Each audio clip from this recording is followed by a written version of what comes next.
भंडारदरा धरणाजवळ एका महिलेचा सांगाडा आढळून आल्यानं परिसरात मोठी खळबळ उडाली आहे। सांगाडा अंदाजे 25 ते 30 वर्ष वयाच्या महिलेचा असल्याचा प्राथमिक अंदाज आहे। मृतदेह पूर्णपणे कुजलेला असून अंगावर टॉप आणि जीन्स पॅन्ट दिसून येत आहे। हा सांगाडा नेमका कोणाचा आहे? महिलेचा मृत्यू नैसर्गिक आहे की तिच्यासोबत घातपात झालाय? या प्रश्नांची उत्तरं शोधण्याचं मोठं आव्हान आता राजूर पोलिसांसमोर आहे। सांगाड्याची ओळख पटवण्यासाठी आणि मृत्यूचे गूढ उकलण्यासाठी पुढील तपास सुरू आहे। नाशिक पुणे हायस्पीड रेल्वे मार्ग अकोले तालुक्यातून जावा तसेच शहापूर शिर्डी रेल्वे मार्ग व्हावा या मागण्यांसाठी अकोले तालुक्यात मोठा लढा उभा राहिला असून सर्वपक्षीय कार्यकर्त्यांनी अकोले तहसील कार्यालयात घुसून तहसीलदारांना निवेदन दिलं आहे। पालकमंत्र्यांनी केलेला हा घोळ निस्तरावा आणि रेल्वेसाठी अकोलेकरांची बैठक लावावी अशी मागणी करण्यात आली आहे।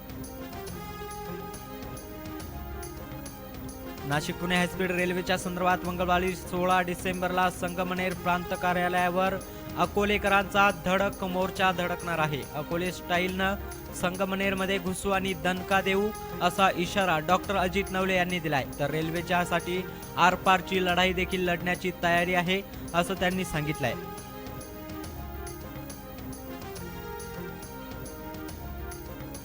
नाशिक पुणे रेल्वे मार्गासाठी मंगळवारी 16 डिसेंबरला संगमनेर प्रांत कार्यालयावर होणाऱ्या निर्णायक मोर्चाच्या पार्श्वभूमीवर आज अकोले शासकीय विश्रामगृह येथे रेल्वे कृती समितीची बैठक पार पडली। डॉक्टर अजित नवले, बाजीराव दराडे, विनय सावंत आणि गिरिजा पिचड यांनी अकोलेकरांना अभी नहीं तो कभी नहीं हे आवाहन करत सर्वपक्षीय नेत्यांनी, शेतकऱ्यांनी, महिलांनी, विद्यार्थ्यांनी एकत्र येऊन मोर्चात मोठ्या संख्येनं सामील होण्याचं आवाहन केलंय।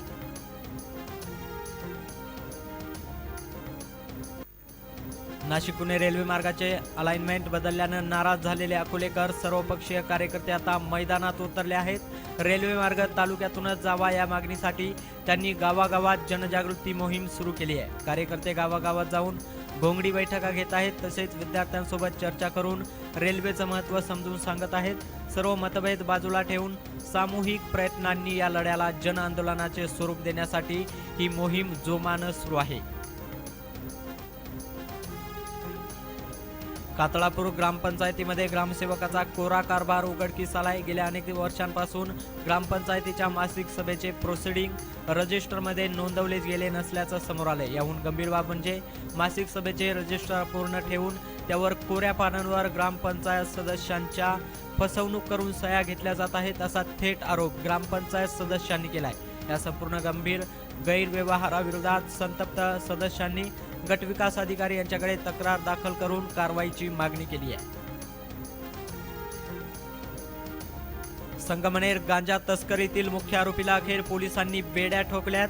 संगमनेर तालुक्यातील सुकेवाडी परिसरात तुषार पडवळ उर्फ दमल्या याच्या घरात नाशिक विभागाच्या अंमली पदार्थ विरोधी टास्क फोर्स आणि संगमनेर शहर पोलिसांनी छापा टाकून जवळपास 456 किलो गांजा पकडला होता। 2 दिवसांपासून आरोपी तुषार पडवळ हा फरार होता।